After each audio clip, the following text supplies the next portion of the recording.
तो ये बीजेपी या अमित शाह जी किस आधार पे बोल रहे हैं कि बिहार में नीतीश कुमार जी ही वो तय करते हैं सारी चीज़ों को। बिहार में माननीय मुख्यमंत्री नीतीश कुमार जी की ही नीतियाँ चलती हैं। स्वयं केंद्र की सरकार जो भारतीय जनता पार्टी की वहाँ पे बनी हुई है, स्वयं उसका अनुसरण रोल मॉडल मान करके उन्होंने फॉलो किया है और दूसरे राज्यों ने भी नीतीश कुमार जी की जो दूरदर्शिता रही है योजनाओं के माध्यम से बिहार को आगे ले जाने की, उसको दूसरे राज्यों ने भी फ़ॉलो किया है। तो मोहन यादव जी जो हैं, वो अभी नए-नए बने हैं मुख्यमंत्री भोपाल के, उनको बिहार के बारे में विशेष जानकारी नहीं है। और लगातार हम लोग बोल भी रहे हैं कि जितना जल्द सीट शेयरिंग हो जाए, उतना ज़्यादा अच्छा इंडिया गठबंधन के लिए होगा, क्योंकि अब देरी हो रही है।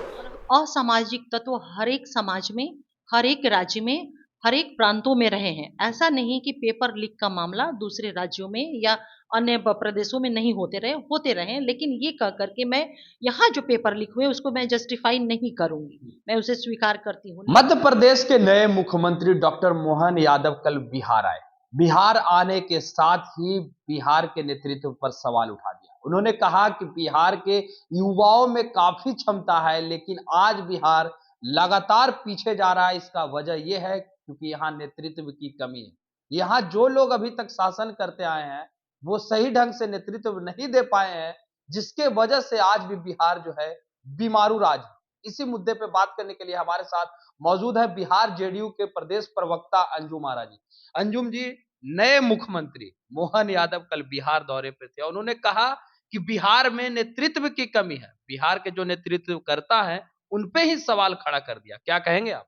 नहीं, आए हुए थे मध्य प्रदेश से, बिहार के बारे में उनको क्या जानकारी है कि बिहार में नीतीश कुमार जी का लीडरशिप है, उस लीडरशिप को सेंट्रल ने और दूसरे राज्यों ने भी माना है। उन्होंने जो जो बिहार को आगे ले जाने के लिए जो जो स्कीम और प्रोग्राम्स चलाए, विकास की मुख्य धारा से जोड़ने के लिए, चाहे वो मानव विकास हो या आधारभूत संरचना का विकास हो, स्वयं केंद्र की सरकार जो भारतीय जनता पार्टी की वहां पे बनी हुई है, स्वयं उसका अनुसरण रोल मॉडल मान करके उन्होंने फॉलो किया है और दूसरे राज्यों ने भी नीतीश कुमार जी की जो दूरदर्शिता रही है योजनाओं के माध्यम से बिहार को आगे ले जाने की, उसको दूसरे राज्यों ने भी फॉलो किया है। तो मोहन यादव जी जो हैं, वो अभी नए-नए बने हैं मुख्यमंत्री भोपाल के, उनको बिहार के बारे में विशेष जानकारी नहीं है, क्योंकि बिहार ना सिर्फ दूसरे राज्यों के लिए बल्कि केंद्र के लिए भी रोल मॉडल है, ये शायद उनको नहीं जानकारी होगी, तभी इस तरह का उन्होंने वक्तव्य दिया है। अगर बात की जाए सीट शेयरिंग को लेकर के तो लगातार बीजेपी सवाल खड़ा कर रही है कि आखिर सीट शेयरिंग पर मामला क्यों नहीं सुलझ रहा है। लगातार आप लोग भी 16 सीटें की मांग कर रहे हैं कि जो सिटिंग सीट है उससे कोई कंप्रोमाइज नहीं होगी, कोई समझौता नहीं होगी।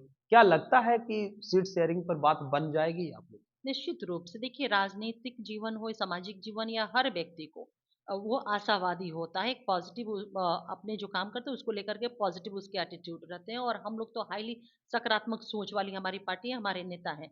हमें पूरा विश्वास है कि इंडिया गठबंधन के अंदर सीट शेयरिंग हो जाएगी जल्दी, और हम लोग इसको बार बार लगातार हम लोग बोल भी रहे हैं कि जितना जल्द सीट शेयरिंग हो जाए, उतना ज़्यादा अच्छा इंडिया गठबंधन के लिए होगा, क्योंकि अब देरी हो रही है। और हम लोग को विश्वास है कि जल्द सीट शेयरिंग पे समझौता सभी घटक दलों के बीच में हो जाएगा। चाहे विजय चौधरी हो या फिर संजय झा हो, बड़े नेता लगातार ये कह रहे हैं कि सीट शेयरिंग में देरी हो रही है, कहीं इसका परिणाम न भुगतने को मिल जाए। वहीं आरजेडी का बयान आया, उन्होंने कहा है कि कोई हड़बड़ी नहीं है, हम लोग बहुत ही आराम से सीट शेयरिंग पे बात कर लेंगे।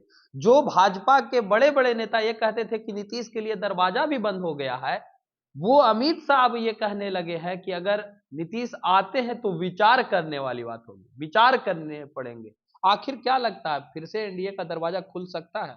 देखिए, अब वही मैं बातें कर रही थी। देखिए, बिहार में नीतीश कुमार जी का अभी आप ही के इस सवाल से पहले सवाल का जवाब मिल गया कि मोहन यादव जी इस तरह से लीडरशिप को लेकर के क्वेश्चन उठाया, और अभी आप माननीय गृह मंत्री अमित शाह जी के वक्तव्य को दिया। देखिए, बिहार में नीतीश कुमार जी ही वो तय करते हैं सारी चीजों को। बिहार में माननीय मुख्यमंत्री नीतीश कुमार जी की ही नीतियां चलती हैं। तो ये बीजेपी या अमित शाह जी किस आधार पे बोल रहे हैं, ये तो उसका वो जवाब देंगे।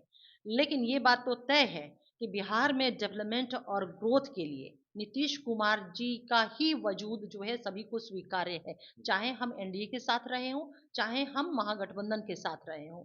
हमारा देख लीजिए 2015 में जो हमारा सात निश्चय था, उस सात निश्चय के साथ 2017 में हम एनडीए के साथ भी उसी सात निश्चय के साथ भारतीय जनता पार्टी हमारे साथ चली। सात निश्चय पार्ट 2 हमारा है, हमारा एनडीए एनडीए के साथ सात निश्चय पार्ट 2 था, लेकिन जब महागठबंधन में हम आए, तो महागठबंधन के तमाम घटक दल, इंक्लूडिंग राष्ट्रीय जनता दल भी, हमारा सात निश्चय पार्ट 2 के माध्यम से ही वो बिहार को आगे ले जाने में अपना सहयोग दे रहे हैं। तो ये तो बात तय है कि नीतीश कुमार जी बिहार के विकास के पर्याय हैं। तो इस बात को एनडीए भी समझती है और महागठबंधन भी समझते हैं। और रही बात आने और जाने की, तो मैं पक्के तौर पे आपको कहती हूँ कि महागठबंधन हमारा इंटैक्ट है, कहीं कोई ना इत्तेफाकी नहीं है। इन बिटवीन हमारे महागठबंधन के तमाम घटक दल एक अच्छी अंडरस्टैंडिंग है, और यही कारण है कि इसी अंडरस्टैंडिंग के कारण आज मतलब 2-3 महीने के अंदर में आप देखिए लाखों लाख युवक और युवतियों को नौकरी दिया गया, और भी बहुत सारे रोजगार दिए गए, और भी सारे विकास की योजनाएं आई हैं।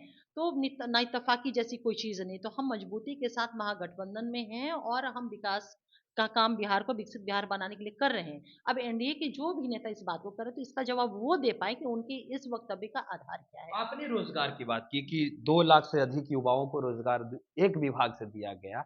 लेकिन क्या आखिर वजह हो रहा है जिसके लेकर के लगातार पेपर लीक के भी मामले सामने आ जा रहे हैं?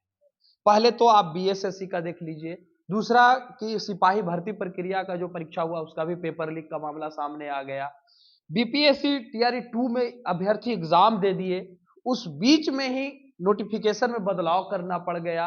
आखिर क्या क्यों इतना लापरवाही देखने को मिल रहा है आयोग के द्वारा? सरकार क्यों नहीं कड़े कदम उठा रही है? क्यों पेपर लीक का मामला सामने आ जा रही है इस तरीके से? देखिए, मैं बिल्कुल आपकी इस बातों से सहमत हूँ।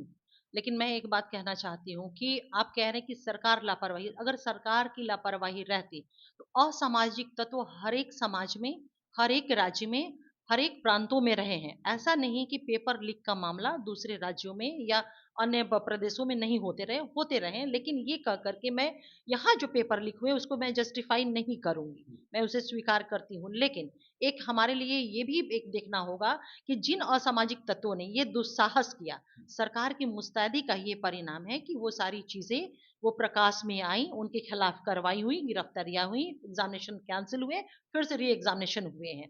तो ये सरकार के मुस्तैदी का ही परिणाम है।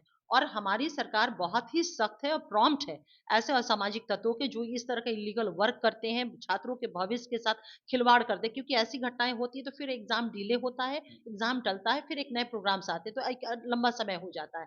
तो ऐसे लोगों के साथ हमारी सरकार बिल्कुल सख्त है, और उनके खिलाफ कार्रवाई करती भी रही है। कई लोग तो विपक्ष के लोग हैं, आप लोग ही पे आरोप लगाते हैं। आपने सीएसबीसी के चेयरमैन एसके सिंघल को पद से हटाया गया, दरोगा भर्ती प्रक्रिया में जो पेपर लीक का मामला आया था उसके लेकर के।